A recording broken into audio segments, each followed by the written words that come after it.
So guys, mumeze muti? Kanizere ko mumeze neza. Nanjye meze neza, ndashima Imana. Ndamahoro, uyu munsi narutse bihagije. Kuko nta nubwo uyu munsi twakoze shoot, ntabwo twashutinze uyu munsi twaruhutse nk'abakinnyi ba My Fadinero. So rero nibereye ahantu heza cyane kandi urimo kureba. Niho ndi uyu munsi, niho mpamvu nibereye. Uramutse uri hafi yanjye ukabasha kuhamenya, waza nkagutama akantu ko nanjye ubu ngubu niho nibereye. Nahasohokeye muri aya masaha kugira ngo mbe nimeza neza, nimara umunaniro, ubundi twongera gusubukura shoot zacu nzabe meze neza. So ngiye kubarabura kandi kantu kamwe. Ngiye kubereka ukuntu abakinnyi ba My Fadinero bazi kuririmba cyane, ndetse murahita mubona ko hari abantu iyo bataza no gukina filime burya kuririmba byari kubatunga.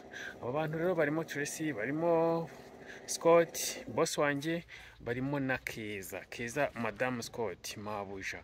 So ubwo no kuvuga ngo ahantu hose simbatembereje, reka nzi noneho mbereke abo bantu uburyo bazi kuririmba sasa, sibyo? Reka nzi mbereke. Ndebye mu tuvideo tumwe na tumwe ngenda mfata iyo turi nko kuri set twama behind the scene, bitambona mako kantu ukuntu baba hatwitse, ukuntu aba hahiye, ko n'ibintu biba biryoshye, ukuntu ibintu biba bimeze neza. So reka nzi mbereke. Undi mfite umvugira kumana sawa na undi mfite umvugira kumana ni wowe humure ikwizera, ni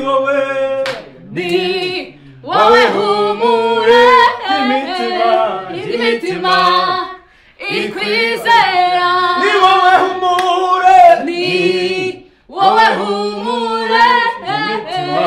imitima ikwizera, ni wowe humure